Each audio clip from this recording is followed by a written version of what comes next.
Through the centuries, to leave Earth was an impossible fantasy. Then two rival scientists became locked in a race to realize that dream. Their struggle would make history. Fire! At the end of World War II, Russia and America raced to capture the secrets of Germany's rocket technology. Who's the brains behind all this? Wernher von Braun was a rocket genius years ahead of his time.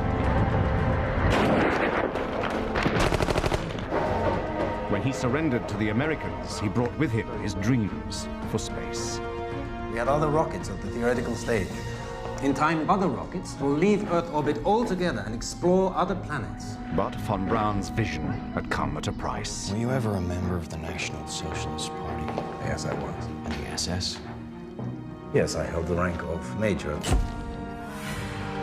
Slave labor was used to construct von Braun's rockets. You were aware of the existence of the V2 mass production plant? You saw the conditions. Don't you imagine someone else would have done the work if I had refused?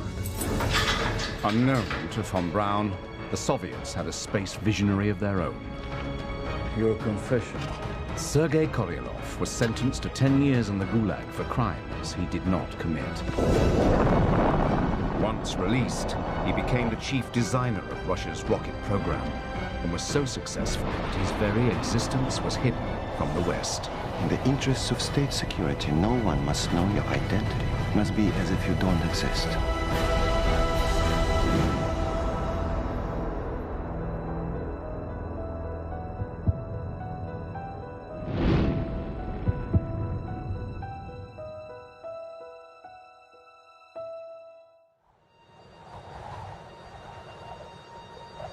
After the Second World War, an Iron Curtain fell across the ruins of Europe, separating the communist East from the capitalist West.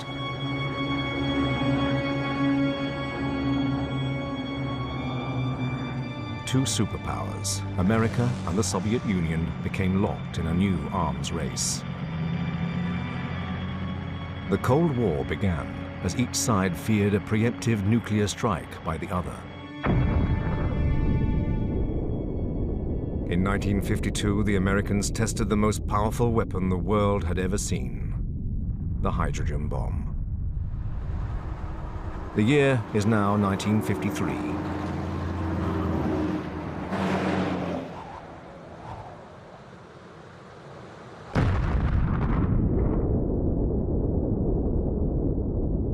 On the 12th of August, the Soviets also explode an H-bomb. The race is on for nuclear supremacy.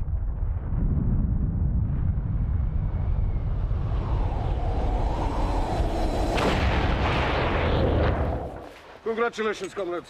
Good job, well done. May all such future devices explode successfully.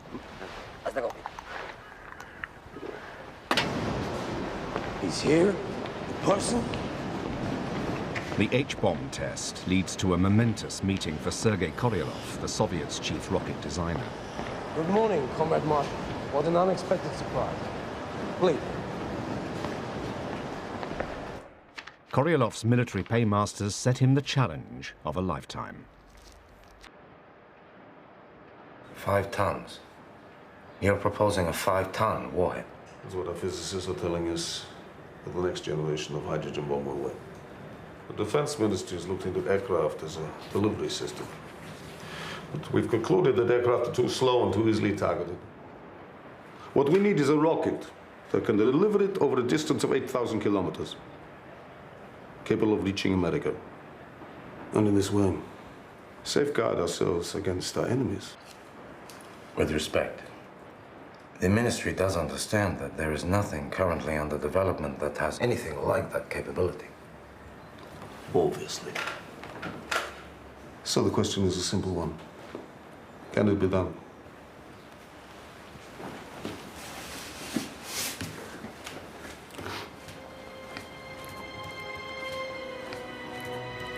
Of course, Comrade.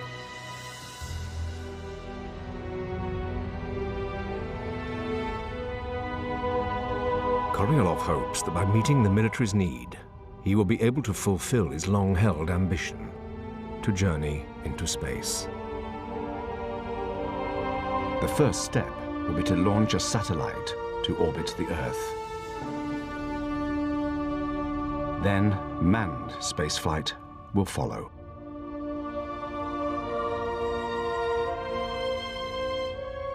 But on the other side of the world, in America, Korolev knows he has a rival.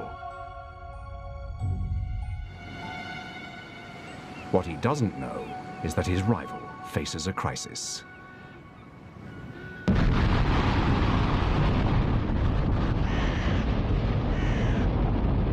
Restricted by the US Army to develop only small, short-range rockets, Wernher von Braun's ambitions are crushed. Trajectory is stable, gyros functioning normally. Von Braun has brought his team from Germany, hoping to pursue a space program. Bridge is clear.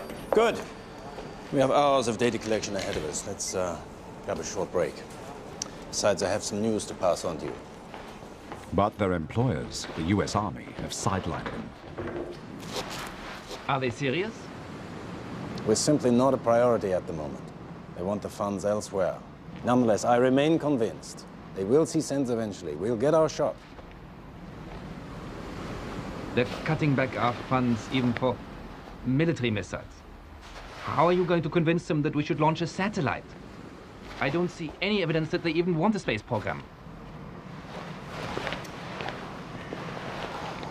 Until von Braun's team get a chance to build a bigger rocket, they have no hope of launching a satellite. You women have heard of jalopies, you've heard the noise they make, but let me introduce my new Rocket 88. Yes, it's straight, just one way. Everybody likes my Rocket 88. We are losing some of our best people.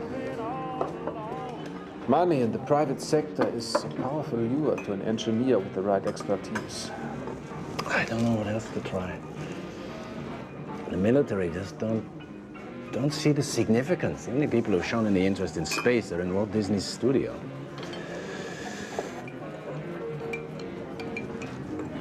Maybe that's the answer. Sell the idea direct to the American public. Show them there's more to it than missiles. Show them space as America's new frontier. Von Braun doesn't know he has a rival in the Soviet Union. We're going to need a radically new approach. To send 5 times the weight over 15 times the range, we need twice the velocity, 20 times the energy of our biggest rocket. For Korolev and his deputy, Vasily Mishin, the new rocket will stretch science to breaking point. You know something, Vasily? The rocket will have to be nearly half the size of that building over there.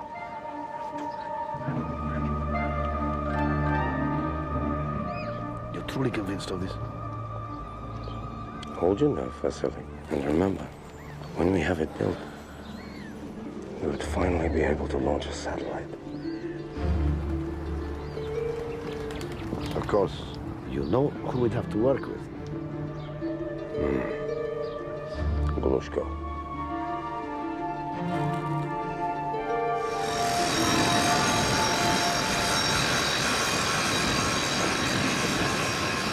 To have a chance of success, Korolev first has to enlist the help of the Soviets' leading rocket engine designer. One of the very men who had denounced him during Stalin's purges, Valentin Glushko.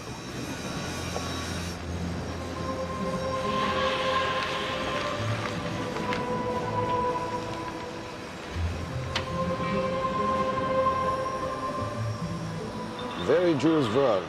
To carry such a weight, such a distance, we need to get radical. Well, I'm all in favor of that, but you'll never get one engine to carry a 5-ton warhead. But what if we use several engines, firing together to share the load? But there's no telling on the impact of one engine on another. It's never been tried. Well, that's a challenge for you, Valentin.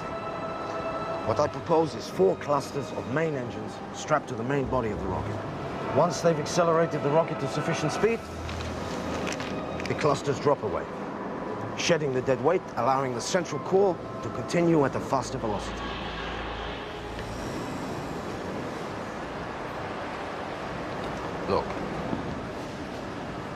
I need your help with these engines. All right, it is ambitious. But if we combine our forces, we just might make history. It's a huge gamble. But if they succeed, they will have the means to get to space. The engines will be my department, and mine alone.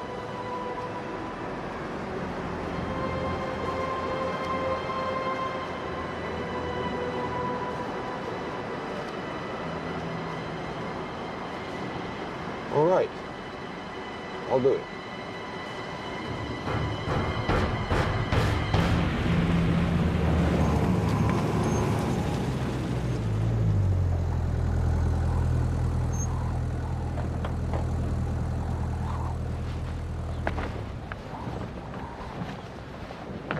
Koryalov's new rocket, designated the R-7, would be so huge, even its launch site has to be designed from scratch, at a remote site 1,400 miles from Moscow.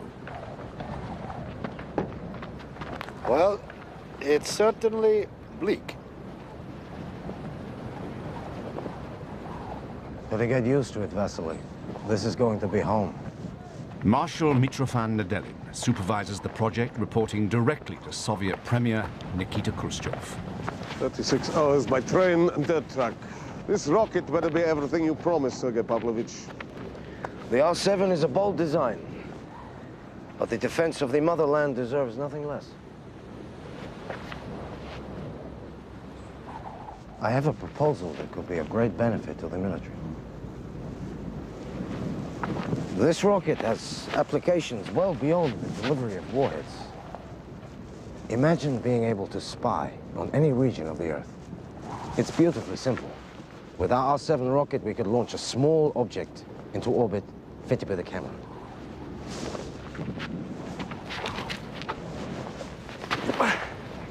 Throw anything into the air, it will climb in an arc till its speed can no longer match the force of Earth's gravity and is pulled back down to Earth. Stone or missile, the effect is the same. But with this rocket, we will have the means to throw something much faster and higher.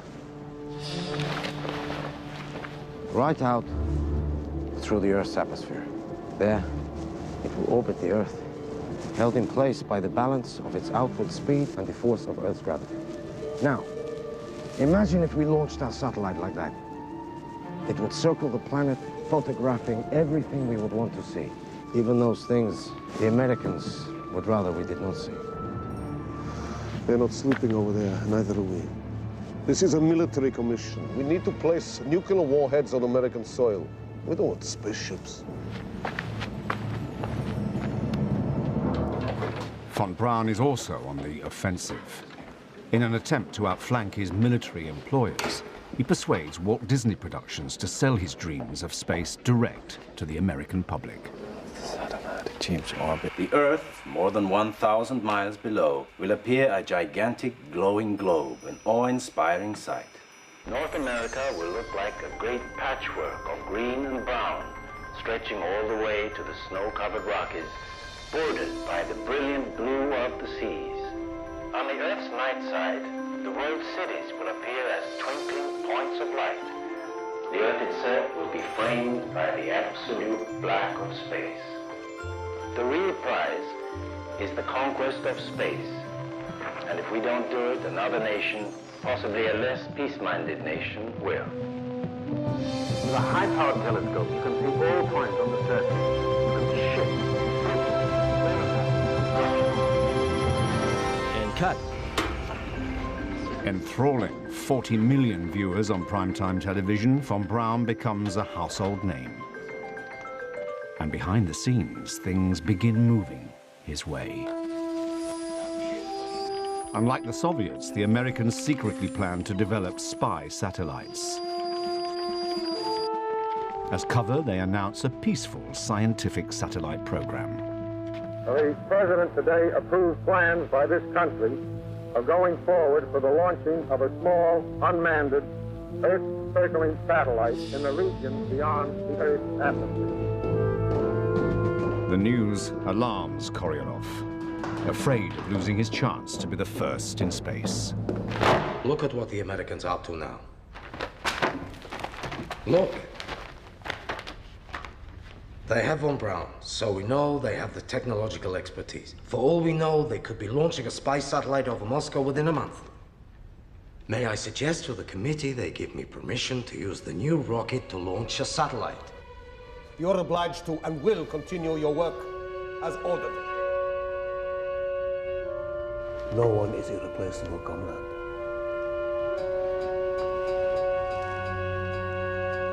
Unknown to Koryolov, von Braun has to compete for the satellite contract. You understand that this interview will be recorded as a matter of permanent record. He hopes his application to become an American citizen will improve his chances, despite his Nazi background. I only ever met Hitler twice. That is now firmly in my past. The FBI questioned von Braun's neighbors. It's my opinion that he's an avowed member of the Nazi Party. Once a Nazi, always a Nazi, if you ask me. He'd sure be a greater danger to America if he became a national of some other country. I'm a scientist, not a soldier.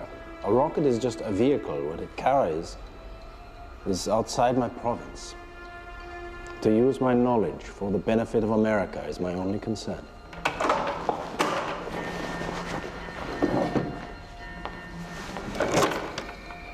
Subject seems to have little interest in political affairs. He is considered loyal to the United States. Based on this interview, I see no reason to doubt the subject's sincerity in applying for residence. Sign, please.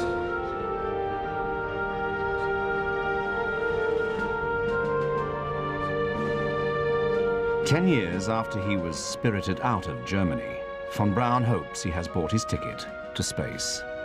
Congratulations. You are now citizens of the United States of America. God bless you, and God bless America.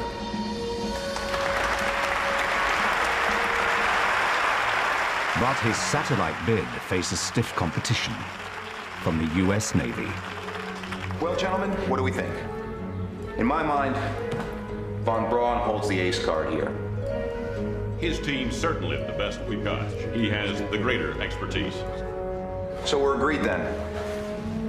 Von Braun's our man. If I may speak frankly, I don't think we should be seen developing a rocket being modified from Nazi vengeance missiles by German engineers. America's first satellite launcher should be exactly that. An American product. Von Braun. Yes, Dr. Von Braun. I have some bad news, I'm afraid. I've been asked to inform you the U.S. Navy have been awarded the satellite contract. We're sorry. Thank you. Von Braun is back to square one, just when his Russian rival is on the verge of his biggest break.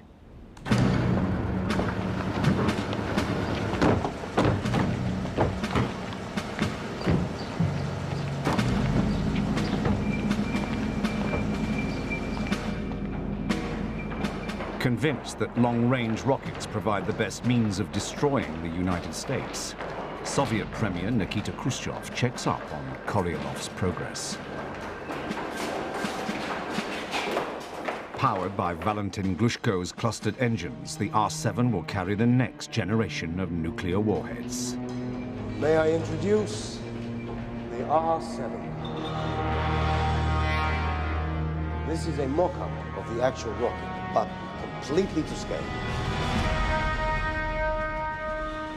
A truly impressive machine, Sergei Pavlovich. How much does it weigh? 280 tons at liftoff. Thrust at liftoff will be over 403 tons, more than anything achieved before. What is that in horsepower? That would be approximately 6.4 million, Nikita Sergeyevich.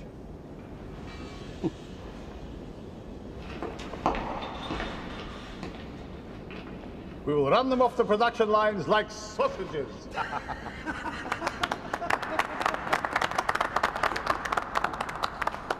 As you know, Nikita Sergeyevich, we are designing it to carry a 5-ton warhead. But that is only one of its applications. There's something else I would love to show you.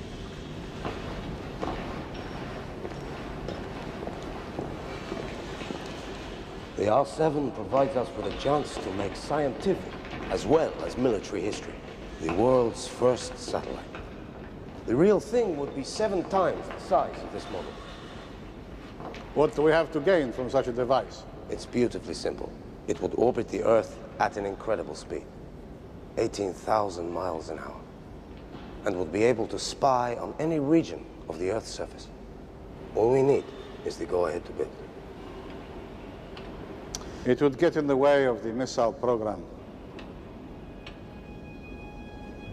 Nikita Sergeyevich, as we speak, the Americans are spending millions on such a project. Once the R-7 is flying, all we need to do is replace the warhead with the satellite and launch.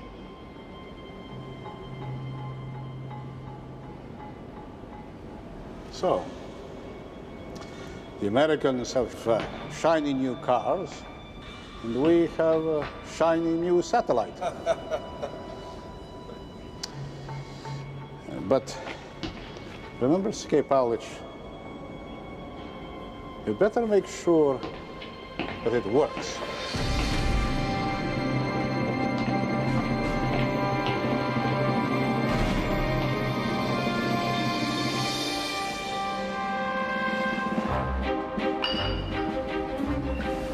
Comrades, to our satellite. To our satellite! With Khrushchev's blessing, Korolyov wastes no time starting to build his satellite, codenamed Object D. Dozens of different Soviet institutes are involved in the prestigious project. NII-885 radio guidance system. SKB-567 delivered. NII-592 automatic. OKB-10 applied mechanical. NII-4 ballistic and control and measuring devices. As the Cold War arms race intensifies in the mid-50s, both sides test ever more powerful nuclear weapons. You know how bad sunburn can feel. The atomic bomb flash could burn you worse than a terrible sunburn. We all know the atomic bomb is very dangerous. Since it may be used against us, we must get ready for it. First, you duck, and then you cover. Remember what to do, friends. Now tell me right out loud. What are you supposed to do when you see the flash? Duck and cover. With the deepening crisis, the American military decide to build medium-range missiles. At last, von Braun is given funds, but to build a larger rocket to carry warheads, the Jupiter C. Although far less powerful than Korolyov's R-7, it could launch a small satellite. But von Braun still faces opposition. Then a firing squad of Hungarian soldiers took aim at the red star on the statue's pedestal. Please be informed that on the dates you intend for the test firing, inspectors will arrive and will remain throughout the test period. You know what this is about, don't you? They're checking we don't launch a satellite. They think we might do it accidentally. Well, we might. Mightn't we? Not with Pentagon inspectors around.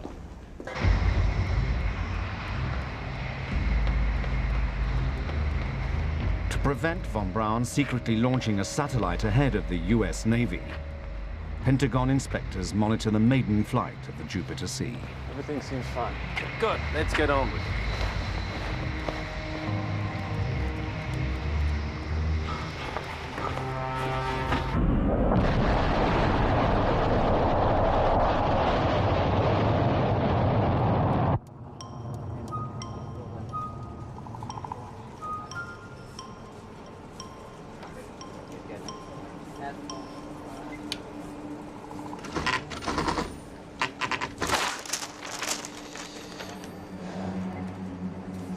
Range 3,335 miles. Altitude 682 miles.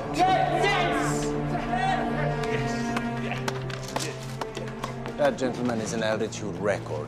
Feel free to report back to Washington that if they'd allowed us to realize the Jupiter C's full potential, they could have made space history today. We could have launched the world's first satellite for America.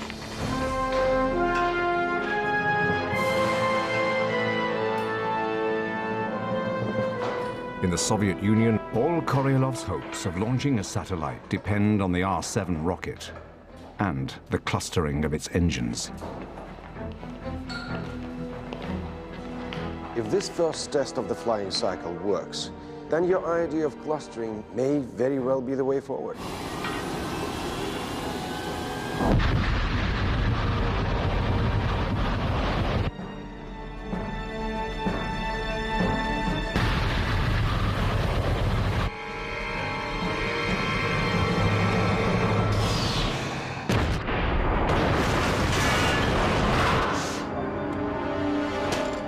Shut off the fuel lines.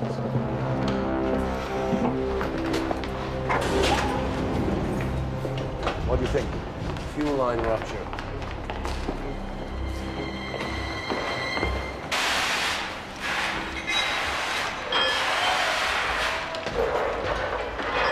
I have to have equal flow rate to all engines. Takes one valve to fail and you can blow the lot. I warned you clustering was dangerous.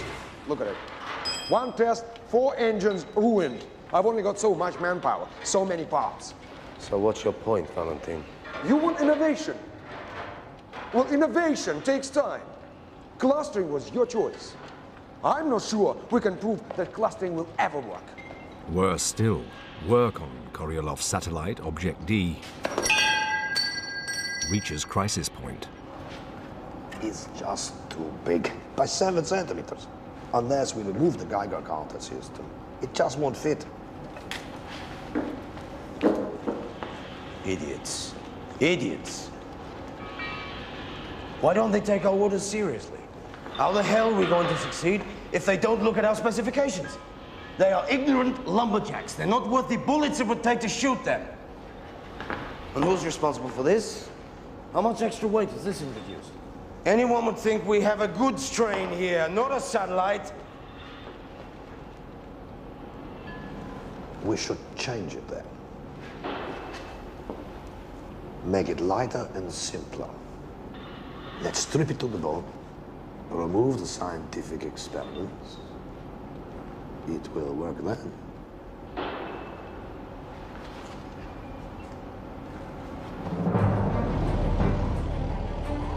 It has taken just 2 years to transform Baikonur from a wasteland into the world's first spaceport.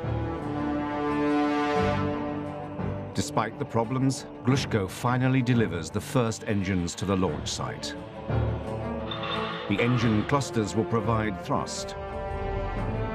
Smaller, revolutionary steering engines will set the R-7's course.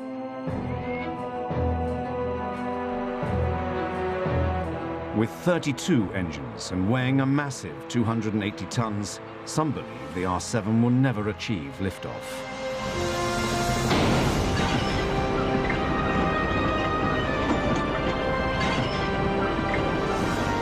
If it does, Sergei Koryalov will get the chance to launch his satellite. The first stepping stone in man's journey to space.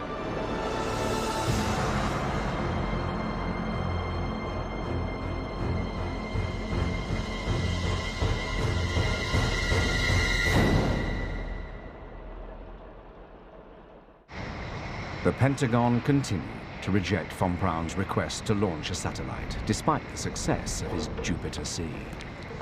Special delivery. Direct from outer space. I wrapped this up and placed it inside the nose cone. It survived re-entry and splashed down in the Atlantic. The first rocket made. It's not even singed. So the heat shield works. We have to persuade them. We can launch a satellite.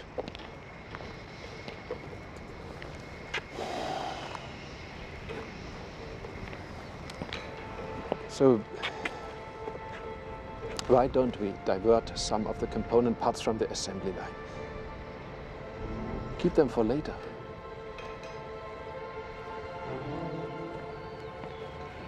When the Navy's rocket fails, they'll be thanking us. Von Braun risks court-martial by concealing parts of his rocket. Such is his determination to be ready if the US Navy fails.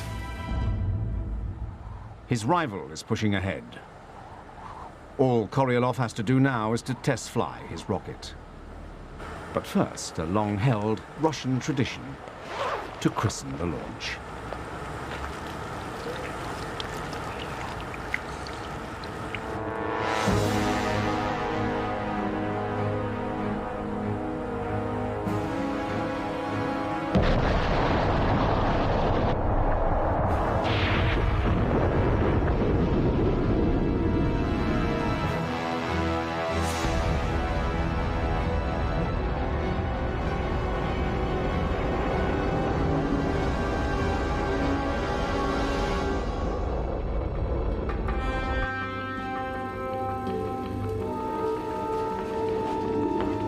I am picking something up here.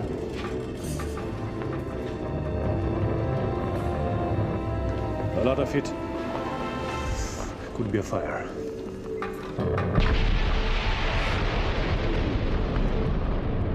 The R-7 disintegrates 90 seconds into flight.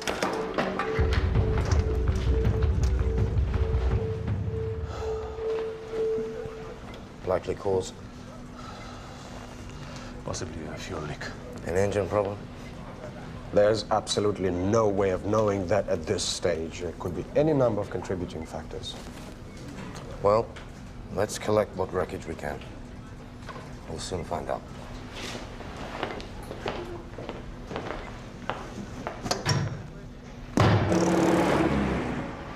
Comrade Marshal? Oops. Sorry. One failed launch, 32 wrecked engines.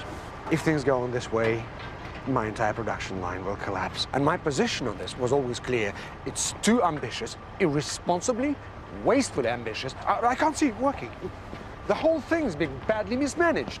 If I'd been in charge from the very beginning, I don't think we'd be in this mess now.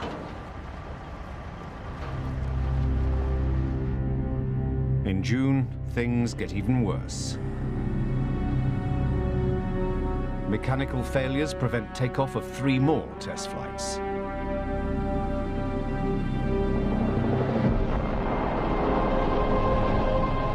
In July, an R-7 clears the launch pad.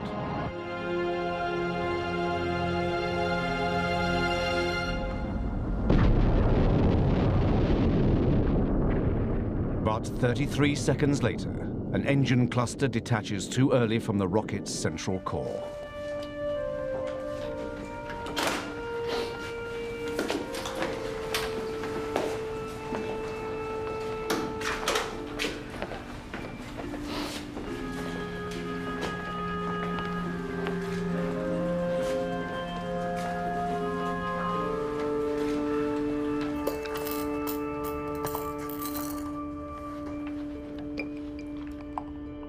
Feeling the strain, Sergei Pavlovich?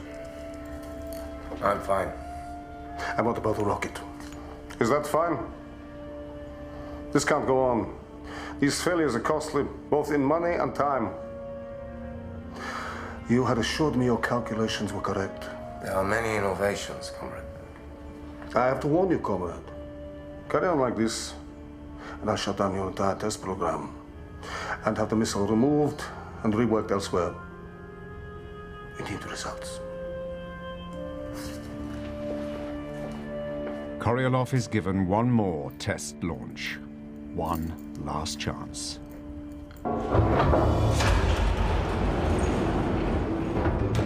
But his satellite has gone through a transformation.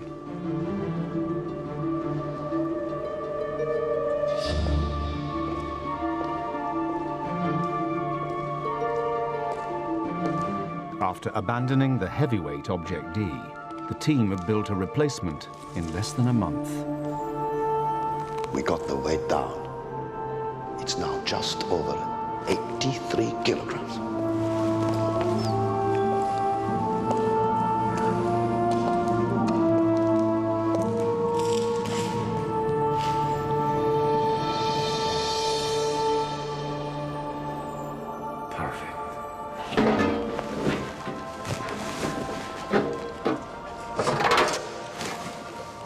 Stripped of all complex instrumentation, carrying just a single radio transmitter, it becomes known as the simple Sputnik.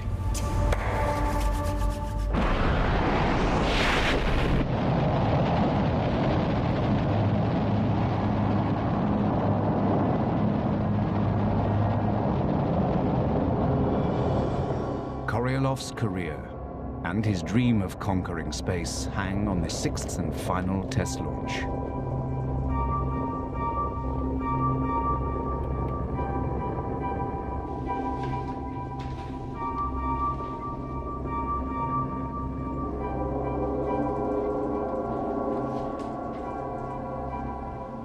The R-7 flies over 6,000 kilometers. Further than any rocket ever before, hitting its test target in Siberia, Successful launch. Flying far enough to reach America.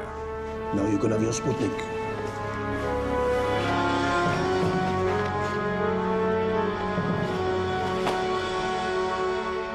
To prove to the world his Sputnik is in orbit, Koryalov needs it to transmit a signal from space. Combat Colonel. It's all right, Vashislav. Please continue. Couldn't sleep. Can I hear it? Of course.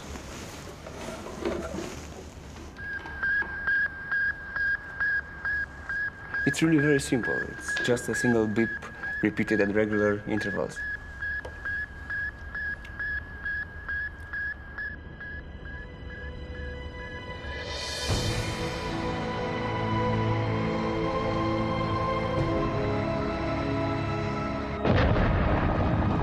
At 10:28 p.m., the engines ignite and the R-7 flawlessly clears the pad. Not as a weapon of mass destruction, but as a carrier of one man's lifelong dreams.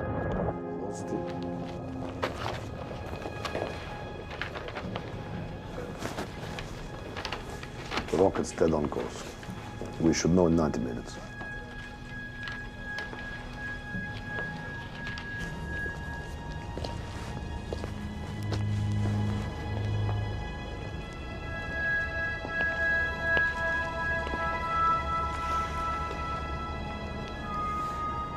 There's so much left to do, Vasily. I only hope I'm given enough years to make sure they happen.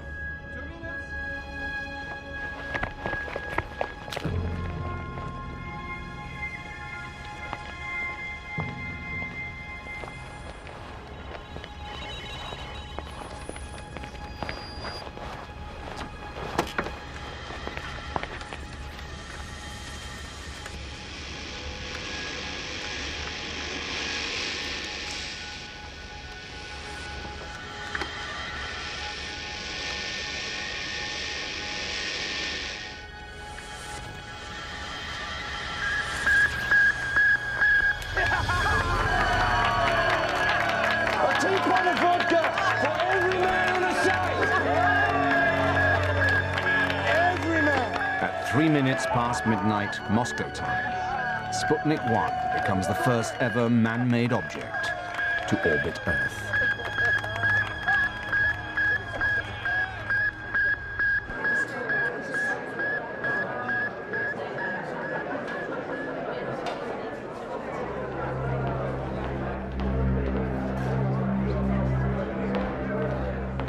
Doctor, they've done it. Now what? The Russians.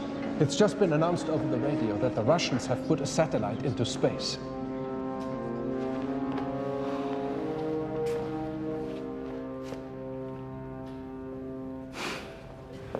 I was in a position a year ago to put a satellite up with my Jupiter C rocket. And I tell you something else, Mr. Secretary. The President is counting on the Navy's rocket. I tell you right now, the Vanguard will never make it. But we can. We can put a satellite up in 60 days. Leave it to me. I'll take it to Washington. Scanning the horizon in Moscow while the world watches the flight of the satellite. They call it Sputnik. Russia hails its own achievement with loud praise. Defense Minister Marshal Zhukov declares Soviet science makes possible newest weapons for its armies, including the intercontinental ballistic missile. Until 2 days ago, that sound had never been heard on this earth. Suddenly, it has become as much a part of 20th century life as the whir of your vacuum cleaner. It gets the American people alarmed that a foreign country, especially an enemy country, can do this, and we fear this. It's a devastating blow to American national pride. President Eisenhower is immediately under pressure to close the so-called missile gap. Mr. President, are you saying you are not concerned about our nation's security? As far as the satellite itself is concerned, it does definitely prove the possession by the Russian scientists of a very powerful thrust in their rocketry. Unknown to the Americans, Korolyov is poised to launch a second Sputnik, this time with a passenger.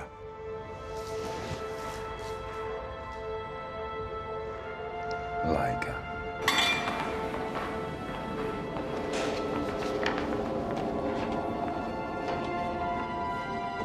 Once sealed inside a makeshift capsule, Laika sits on the pad for 2 days while the R-7 is fueled beneath her.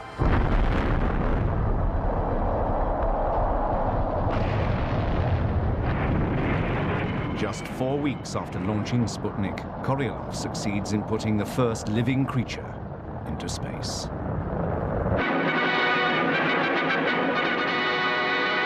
The Soviet Union has launched a second Earth satellite. Do you admire the Russians for doing it or not? No, definitely not. I said we should have been the first ones to have it, if there's such thing.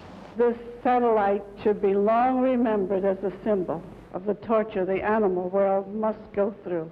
And I don't mean to be facetious at all, but there's a female up there circling Mother Earth. Laika survives just over 5 hours in orbit before dying of heat exhaustion. What do you think about America not being able to do the same? If I was in military service and fell down on a job like that, I could stand a court-martial. Somebody's fallen down on a job. Ironically, with another Soviet coup, von Braun finds himself blamed for the American failure. Dr. von Braun, what is your current assessment of the Soviets' missile capability? Based on recent events, I would say the Soviets have the capacity to put a hydrogen warhead on Washington today. You're in charge of the Army's missile program. Any responsibility for a missile lag must rest squarely with you. You yourself could have informed the President and Congress that we were not making satisfactory progress under your direction. Dr. von Braun, perhaps you'd like to explain to this committee what exactly you think you've been doing for the past 10 years. From the moment we set foot on US soil, I and my team have been underfunded and underutilized. I have spent years trying to make myself heard. I cannot be held accountable if my employers, which is the US military, fails to take advantage of my abilities. At last, von Braun gets the go-ahead to launch a satellite. But the US Navy is to have first shot. With only weeks to turn it around, von Braun is joined by the scientists William Pickering and James Van Allen, who will design the instruments on board. I can't persuade the Pentagon to let us launch our satellite before the Navy, but I want to be ready as soon as they've had their go. The scientific instruments, the radio transmitter, everything must fit inside this space. I'm calling it the Explorer. How quickly can you get this done? In an attempt to restore America's shattered pride, the US Navy rushes its satellite towards launch.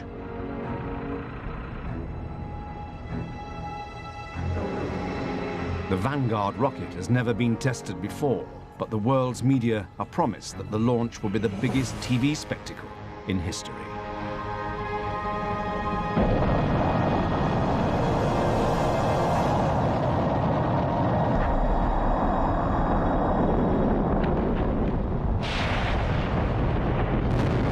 Having risen just 3 feet from the pad, the only thing to survive the explosion is the satellite. Blown clear, it begins to transmit from the ground nearby. Flopnik, Dudnik, Oopsnik, and my personal favorite, Kaputnik. We've been given a launch, but it's only a 3-day window. We have to launch by the end of January. If we miss it, the Navy's second attempt is scheduled for the very next day. This will not happen to us. If successful, von Braun's Explorer will outdo Koryalov's Sputnik by collecting scientific data from space. On the eve of the big day, von Braun is ordered to Washington to deal with the media.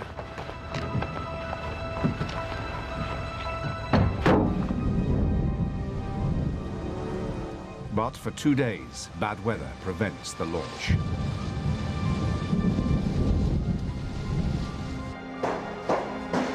The last day of January, von Braun has until midnight. After that, the US Navy will get a second chance. It's Davis. This is a crazy way to do business, launching rockets by telephone. Kurt, tell me this is good news. We just got word from the weather office. Winds have dropped, and we're ready to go. At last. Good luck, Kurt. I only wish I could be there.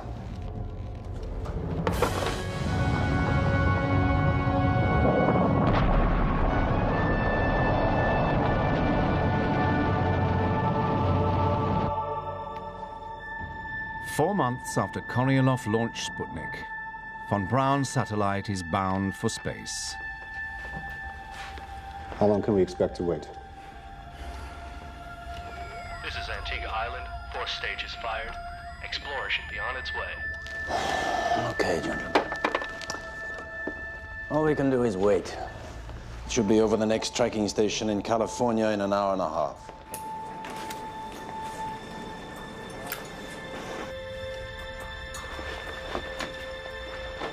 Until its radio signal reaches the tracking station in California, von Braun will have no confirmation that Explorer is actually in orbit. There is a 90-minute wait.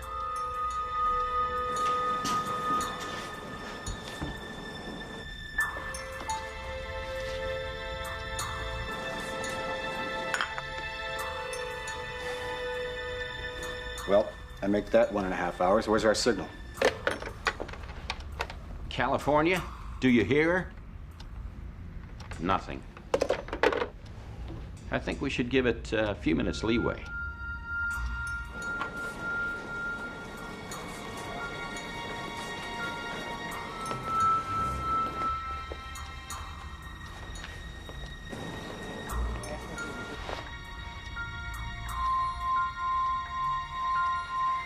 Werner, what happened? Do we have a satellite or don't we? Pickering. We did?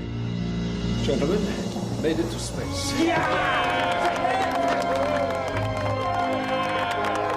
The reason for the delay is that we made a higher orbit than anyone anticipated. I guess you just made it back into the history books. Well done.